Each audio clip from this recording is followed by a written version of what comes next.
Salut, c'est Céline de MemoTips, bienvenue, t'es sur la chaîne qui va t'apprendre que tu peux toi aussi devenir un champion de la mémoire ou utiliser en tout cas des stratégies de mémorisation pour atteindre tes objectifs, que tu sois un étudiant qui veut finir tes études rapidement, que tu as envie de changer complètement de vie, d'apprendre plein de trucs ou que tu as envie de gagner des jeux télé, c'est sur cette chaîne que tu vas l'apprendre, alors appuie sur la cloche qui est quelque part sur l'écran et abonne-toi parce que tu es à deux doigts de découvrir tout ce qui va te permettre de vivre la vie que tu mérites.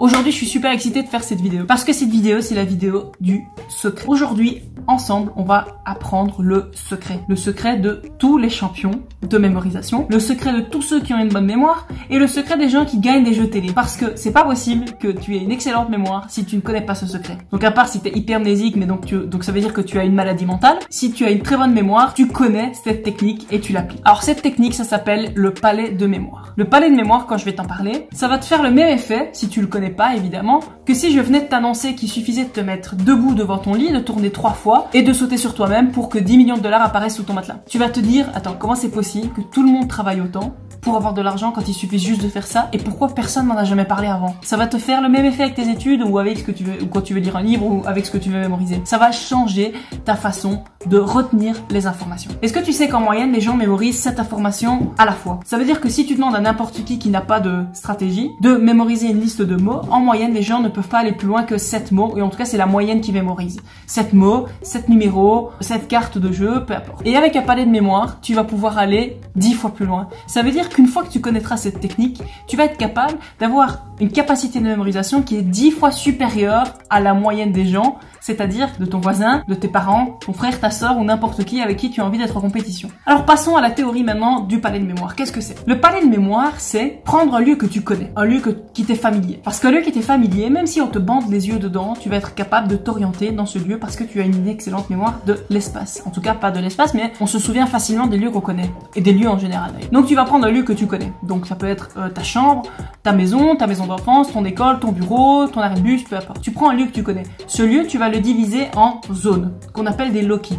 Ça peut être, par exemple, dans ta maison, ta chambre est un loci, ça peut être ta chambre, ta salle de bain, ton salon, qui sont déjà 3 loci que tu peux diviser. Tu peux aussi diviser en plus petits loci, donc prendre comme palais de mémoire ta chambre et diviser en un premier loci sur ton lit, un deuxième à ta fenêtre, un troisième à ton bureau, un quatrième sur ta table de nuit. Et donc, le principe, il est là. Il est de diviser une zone que tu connais, un palais de mémoire, en loci. Et sur chaque loci, tu vas y placer une image. L'image, c'est l'information que tu veux mémoriser. Donc l'intérêt, c'est de transformer toute information en image. Ça, tu l'as déjà appris sur la vidéo qui est quelque part ici au-dessus. Transformer ton information en image et de placer cette image sur le loci de ton palais de mémoire. Ça va permettre que si tu fermes tes yeux, enfin, de toute façon, tu vois pas, mais si tu refais mentalement ton voyage dans ton palais de mémoire, tu vas instantanément retrouver toutes les informations que tu voulais mémoriser dans leur ordre. Et tu peux même les refaire à l'envers, tu peux les connaître de n'importe où, tu peux tout de suite sauter à ton loci numéro 7 et savoir de quoi il était question, sans passer par les 6 premiers. Bref, ça va te permettre de mémoriser et de stocker des quantités d'informations qui sont phénoménales. Alors à ton stade, quand tu débutes, tu vas pouvoir mémoriser peut-être, je sais pas, quelques dizaines d'informations, 20, 30, 40 loci pour déjà mémoriser, ce qui est déjà énorme par rapport à quelqu'un qui ne connaît pas, mais ça peut monter très haut. Je te l'ai dit avant que le record actuel de mémorisation des décimales de pi est de 72 000, je pense, décimales de pi. Ça veut dire qu'il y a quelqu'un qui est capable de avoir dans sa tête 72 000 numéros dans l'ordre et qui lui prend, je pense, je crois que c'était 17 heures à le mémoriser. Bref, cette personne utilise un palais de mémoire, tout comme n'importe qui fait des championnats de mémorisation. Ils utilisent des palais de mémoire. Mais pour t'expliquer un peu comment ça va, on va passer direct en fait à un exemple concret. On va passer sur mon écran et on va faire la visite guidée déjà d'un niveau un peu plus difficile que ce que je viens de t'apprendre, puisqu'on va prendre un endroit que tu ne connais pas de base. On va aller visiter une maison sur un site internet de visite de maison d'une agence immobilière quelconque aux États-Unis et on va visiter cette petite maison et on va diviser ce palais de mémoire qui sera notre palais de mémoire en Loki et on va dedans y placer des informations. Et tu vas voir que même un endroit que tu n'as jamais connu avant, tu vas pouvoir te le repasser dans ta tête après avec les images et que même si tu l'as jamais connu avant, il en fait un très bon palais de mémoire pour toi et que même avec ça, en quelques minutes, tu as mémorisé des informations qui auraient été plus difficiles, plus complexes pour quelqu'un qui ne connaît pas cette technique. Bienvenue alors sur notre palais de mémoire d'aujourd'hui. Alors en fait, c'est un site que j'aime beaucoup, surtout pour les palais de mémoire et non pas pour visiter des maisons, mais c'est un site web en fait américain qui vous permet de visiter des maisons avec cette espèce d'effet de visite 3D, de visite virtuelle qui est très bien fait et qui vous permet vraiment de visiter comme si vous étiez à l'intérieur et d'être une source d'inspiration pour vos palais de mémoire. Alors, donc en gros, nous on va servir de cette maison. On va la diviser en plusieurs pièces. Alors ce sera pas la visite de toute la maison, mais une majorité qu'on va diviser en Loki, dans lesquels on va intégrer des images qui sont les 10 plus grands pays du monde en termes de superficie. Donc en gros, on va faire cette visite à partir de cette maison. Si vous êtes carrément capable de le faire avec la maison ici, qui est une maison que a priori vous n'avez jamais vue de votre vie, alors c'est d'une simplicité mais impressionnante pour ce qui va être des palais de mémoire que vous connaissez, donc des maisons et des environnements que vous connaissez. Ok, donc on va commencer tout de suite. Alors, on va commencer tout de suite sur le palier de la porte ici. Donc, je veux que vous imaginiez revenir dans... Là, attendez, hop, on va remettre tout... Bon, ça c'est l'arrière de la maison, donc on va s'imaginer que vous reveniez dans cette maison et que sur le palier de la porte vous accueille Vladimir Poutine. Alors vous imaginez Vladimir Poutine avec son sourire inimitable qui est appuyé ici sur l'une des deux colonnes et qui vous fait un signe d'entrée. Vous êtes le bienvenu. Ici, dans cette maison, on vous attend. Vladimir Poutine sur le palier de la porte. Donc Vladimir Poutine, il est là, il nous attend sur le palier de la porte et nous, on va rentrer en fait directement dans la maison. Voilà. Là, on est vraiment dans l'entrée de la maison. Donc là, on vient de rentrer sur la porte où nous attendait Vladimir Poutine. Alors, ici, on a un magnifique salon. Dans ce salon, je veux que vous imaginiez que via la fenêtre, il y a une immensité de feuilles d'érable qui ont recouvert le salon. À tel point que, regardez, le meuble, il a presque la même couleur d'une feuille d'érable, on va dire, un petit peu ce rouge là comme ça. Et donc, vous imaginez qu'ils ont vraiment envahi tout le salon, par-dessus le divan, par-dessus le meuble TV, sur les murs. C'est vraiment une quantité de feuilles d'érable monumentale qui provient de cette fenêtre là sur le mur à gauche, qui recouvre complètement le salon. Et que si vous tournez la tête, vous allez voir la cuisine. Et dans cette cuisine, on a Donald Trump qui nous prépare un burger. On imagine Donald Trump qui est en train juste de nous préparer un burger et de parler, sûrement en train de parler de lui. Mais bon, voilà, Donald Trump est là.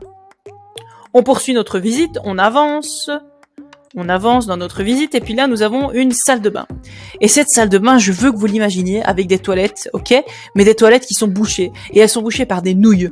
Vous imaginez une quantité phénoménale de nouilles qui ressort de la toilette et toute cette eau qui ne peut pas s'écouler à cause de ces nouilles qui sont vraiment en train de boucher le WC et cette toute petite salle de bain qui vient être envahie par ces nouilles.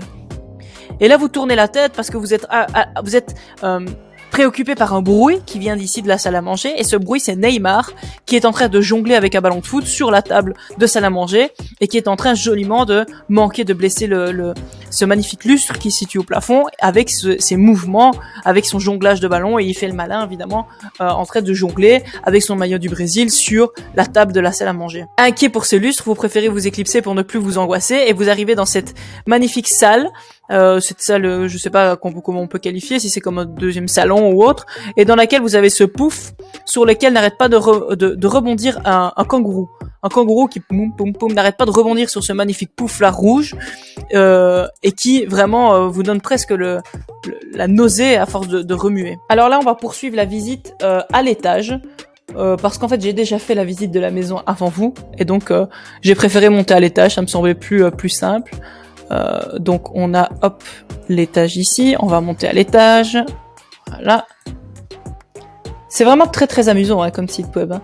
Alors j'aurais pu mettre une image ici, j'ai fait le choix de ne pas le faire parce que je trouve que c'est tellement neutre cet endroit, il y a rien que voilà, moi j'avais pas envie de mettre une image ici, j'ai préféré continuer et mettre ma prochaine image ici. Alors donc là on arrive dans une première chambre très lumineuse. Et je veux que vous imaginiez au centre de cette chambre, la tête tournée vers la fenêtre, une espèce de figure indienne à 6 bras. 6 ou 8 bras d'ailleurs, je sais pas trop comment s'appelle le nom de la figure indienne, j'aurais peut-être dû regarder avant de tourner cette séquence, mais donc on a cette figure indienne qui est là, qui agite ses 6 bras en direction de la fenêtre pour faire y pénétrer ce soleil. Ok, donc on voit ce soleil qui pénètre grâce à cette figure qui est au milieu, avec ses chants indiens et tous ces beaux bijoux, en train d'agiter tous ses nombreux bras pour faire pénétrer cette lumière. Alors, on poursuit notre visite. On arrive ici dans la salle de bain attenante à la première chambre. Et là, vous entrez dans la salle de bain et vous êtes surpris par Lionel Messi qui est en train de prendre un bain et qui est tout aussi surpris de vous, qui attrape le premier essuie qu'il voit aux couleurs évidemment bleu ciel et blanche pour se recouvrir et qui est presque fâché que vous le surpreniez et vous êtes tout aussi gêné que lui de ce Lionel Messi qui est en train de prendre son petit bain. Alors, on va poursuivre notre visite. Alors, attendez, je vais me remettre correctement. On se poursuit là. Attendez, parce que là, je sais pas comment on se remet. Voilà. Hop, voilà. On est dans le couloir. Alors, dans ce couloir, vous revenez dans le couloir et vous voyez qu'il y a une énorme quantité de casques dans le couloir que vous allez devoir enjamber pour arriver aux prochaines chambres en fait. Et donc vous enjambez tous ces casques un par un, hop. Imaginez-vous vraiment en train d'enjamber ces casques. Il y a des casques de moto, des casques de vélo, il y a vraiment de tout dans ce couloir en termes de casques. Et on arrive dans une deuxième salle de bain avec quelque chose d'un peu plus élégant que la première salle de bain qu'on a vue où il y avait Lionel Messi. Et cette salle de bain en fait là, on a la baignoire qui est recouverte d'argile, l'argile qui s'écoule dans la salle de bain. Donc c'est cette baignoire qui devient complètement inutilisable. L'argile qui est à peu près de cette couleur du mur là, ça peut vous aider peut-être à encore mieux mémoriser cette image d'argile qui bouge complètement la mémoire et qui la baignoire ça peut vous aider à mémoriser cette image d'argile qui bouche la mémoire et qui déborde de la mémoire jusqu'au pied de la salle de bain. Et alors en fait la visite s'arrête ici. On va repasser au début pour se refaire un peu toutes les images et vous donner à quoi correspond chaque image, mais j'imagine qu'une partie vous les avez déjà. Donc on a ici on avait Vladimir Poutine pour la Russie. Donc la Russie est le plus grand pays du monde en termes de superficie. On passe ici à l'entrée, donc je vais de nouveau me replacer à l'entrée de la maison. Voilà, hop. Ici, on avait toutes ces feuilles d'érable qui envahissaient complètement le salon avec la couleur du meuble qui correspond au Canada. Nous avions Donald Trump qui nous prépare un burger ici pour les États-Unis. Et puis quand on arrive, hop, ici, la première chose qu'on voit, c'est la salle de bain. Salle de bain qui, je vous rappelle, a des WC qui sont envahis par les nouilles. Neymar, évidemment, des WC qui sont envahis par les nouilles pour la Chine. Nous avons le Brésil avec Neymar qui jongle au point de presque manquer de casser le lustre. On se rapproche ici avec le kangourou qui saute sur le pouf avec l'Australie. On arrive dans cette première chambre qui correspond avec cette danseuse indienne pour l'Inde évidemment, qui attire le soleil. Lionel Messi qui prenait son bain pour l'Argentine. Alors tous les casques ici, c'est pour le Kazakhstan, qui est le 9e plus grand pays du monde. Des casques pour le Kazakhstan. Et enfin, l'argile qui bouche cette baignoire de la même couleur que le mur, c'est pour l'Algérie. Et voilà, en fait c'est vraiment plutôt simple. Hein. Et alors tu peux refaire cet exercice peut-être avec ta chambre, avec ton propre palais de mémoire, un lieu que tu connais déjà. Tu peux refaire cette technique, reprendre des infos ou reprendre tes propres images et toi-même créer ton propre voyage mental. Dans quel cas tu peux utiliser un palais de mémoire? Alors tu peux l'utiliser pour tout ce qui est sous forme de liste, ok? Donc ici on l'a fait sous forme de liste de pays, mais tu peux l'utiliser pour la liste des présidents des États-Unis, pour la liste des gagnants des champions du monde de football, mais aussi pour ta liste de courses par exemple. T'as plus besoin, moi j'utilise quasi plus de liste de courses si je veux, tout se met dans ma tête, y a pas de souci, j'ai un palais de mémoire qui est fixé pour ça. Donc pour toutes les informations listées, maintenant tu peux l'utiliser pour plein d'autres choses. Personnellement j'utilise des palais de mémoire pour mémoriser des livres, mais dans ce cas-là il y a une liste si on veut qui est les chapitres et en tout cas les sous-chapitres. Ça veut dire que j'ai des grandes zones pour des chapitres et à l'intérieur de chaque, tous mes Loki sont remplis par les images des sous-chapitres. Ensemble on a déjà fait un petit palais de mémoire avec 10 Loki, mais bien sûr tu peux aller beaucoup plus loin. Il vaut mieux que tu sois déjà familier avec un palais de mémoire avec des Loki qui sont un peu plus grands pour avoir un peu plus d'espace. Et après pour aller un petit peu plus loin, tu peux avoir des Loki de plus en plus petits. Ça veut dire que tu peux vraiment commencer à diviser ton palais de mémoire encore de plus en plus progressivement et y stocker encore plus d'informations. Tu peux aussi commencer à agrandir ton palais de mémoire, c'est-à-dire par exemple si tu prends une maison, tu prends ta maison tu peux aller encore plus loin dans ton palais de mémoire en commençant à l'allonger avec la rue, le chemin jusqu'à un arrêt de bus, le chemin jusqu'à ton magasin, peu importe, mais tu peux commencer à allonger ton palais de mémoire pour mémoriser encore plus d'informations. Tu vas devoir faire un petit exercice, ok? Donc ça va être vraiment pour que tu commences à être familier avec ça. Le but c'est pas que tu aies qu'un seul palais de mémoire, c'est d'en avoir plusieurs. Mais on va commencer avec le début. Je vais te demander de ton côté, une fois que la vidéo est finie, tu vas te poser, tu vas prendre un papier, un stylo et tu vas écrire 5 palais de mémoire potentiels. Et ces 5 palais, tu vas les diviser en 10 Loki. Ça va te permettre déjà de pouvoir stocker 50 informations, 50 images, tout étant le reflet d'une information. Ça fait déjà beaucoup de choses. Après, libre à toi de étendre encore tes palais de mémoire, d'en trouver encore d'autres. Mais si tu peux déjà te trouver, alors que tu débutes et que tu connais pas du tout la technique, 5 palais de mémoire et le diviser en 10 Loki, et ensuite t'amuser à l'utiliser avec ta liste de courses par exemple, ce qui est déjà un très bon début. C'était l'une des vidéos les plus importantes sur la mémoire, c'était le palais de mémoire. J'espère qu'en tout cas cette vidéo t'a plu. Laisse-moi un petit j'aime si c'est le cas. Laisse-moi un petit commentaire pour me dire si tu as trouvé tes 5 palais de mémoire et pour me dire éventuellement à quoi ça correspond ou pas. Tu fais ce que tu veux. Laisse-moi un petit commentaire si tu as des soucis, des questions, des remarques ou si tu adores ce que tu viens d'apprendre. Il n'y a pas de souci, évidemment. N'oublie pas évidemment de t'abonner pour te tenir au courant de la suite et pour découvrir encore plein d'autres techniques révolutionnaires comme celles que tu viens d'apprendre. Tu peux aussi me rejoindre sur Instagram. Je suis Céline de Memotips sur Instagram. Tu vas retrouver aussi le lien de l'Instagram dans ma description. Je me réjouis de te revoir là, ici, peu importe. On se revoit très vite, à bientôt.